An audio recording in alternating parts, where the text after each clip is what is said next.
का मी या शिक्षण व्यवस्थेवरती विश्वास ठेवला.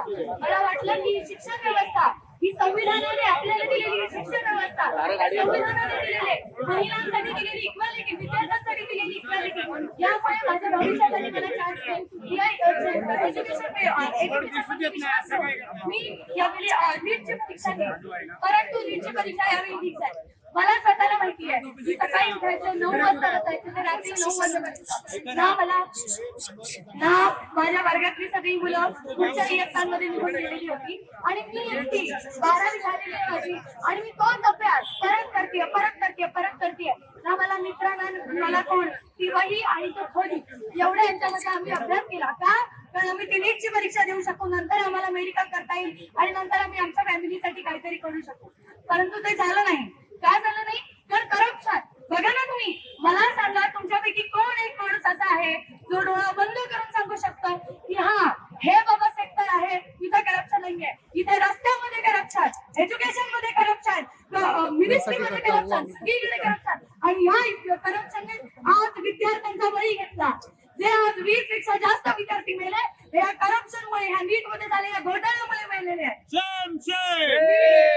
मी नीटची पहिली परीक्षा दिली ज्यावेळी लीक झाला. मी स्वतः डिप्रेशन मध्ये होते. मी नीट दिली नाही. मी आता नीट देणार नाहीये. मला आता या अख्ख्या जगामध्ये आता जे चालले, कालच्या विद्यार्थ्यांवरती जे झाले, हेच पोलीस, ज्या पोलिसांनी आपल्याला सांगितलेलं आहे की सदरक्षणाय खलनिग्रहणाय, याच पोलिसांचं ज्यांचं हे वाक्य आहे, त्यांनी पोलिसांनी लाठीचार्ज केला, 50 विद्यार्थ्यांची डोकी फुटली, बायकांच्या नको तिथे हात लावण्यात आला. हे आपल्या सरकारचं उत्तर मिळतं ज्यावेळी विद्यार्थी खरंच आवाज उठवतात. आणि ही आपल्या देशाची रियालिटी. जिथे जा तिथे करप्शन आहे, जिथे आवाज उठवा तिथे तुमची आवाज आणि मुद्दा कमी केली जाते, बाकी काही नाही. आपलं संविधान, आपल्या भारताचं संविधान हे बघा, आम्ही भारताचे लोक, भारतात एक सार्वभौम समाजवादी धर्मनिरपेक्ष लोकशाही गणराज्य घडवण्याचा. मला सांगा यापैकी काय राहिलंय? आपला देश सार्वभौम राहिलाय, आपला देश समाजवादी राहिलाय, धर्मनिरपेक्ष राहिलाय. आणि आता तर काय 21 तारखेच्या इन्सिडेंट नंतर तो लोकशाही आहे की नाही याविषयी शंका राहिलेली आहे. सामाजिक, आर्थिक, राजनैतिक न्याय नाही, विचार अभिव्यक्ती, विश्वास, श्रद्धा आणि उपासना स्वातंत्र्य नाही आणि दर्जाची व संधीची समानता देखील या एज्युकेशन मध्ये झालेल्या करप्शन नंतर आम्हाला दिसत नाही. आम्ही काय करायचं? या देशामध्ये चाललेले हे प्रकार बघून मी आता नीट देणार नाही. मला असं वाटतं की मी हे सोडीन. मी ऍक्च्युअली एज्युकेशन घेईन, पॉलिटिकल सायन्स करीन आणि काहीतरी करीन. तर इथे सगळे जे नेते आहेत ते फक्त कामं करतात आणि हे करतात आणि पैसेवाले नेते हे करतात. तिथे शेतकऱ्यांची मुलं कधी नेते बनत नाही, तिथे गरजूंची गोरगरिबांची मुलं कधी नेते बनत नाही, तिथे बायका कधी नेते बनत नाही. तिथे नेते बनतो कोण?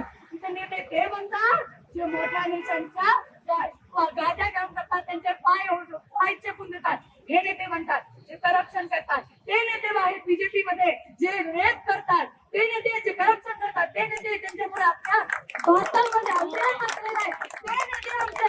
त्यांच्यासाठी आम्ही काम करायचं. पण आमची गोरगरिबांची मुलं अशा नीट सरकारच्यामुळे काही करू शकत नाही. आमची मुलं नेते बनत नाही.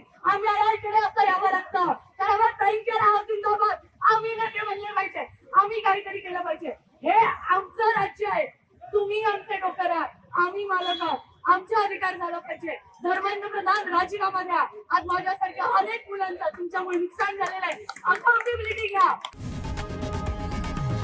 लोकशाही मराठी ऐका, पहा, जागरूक रहा.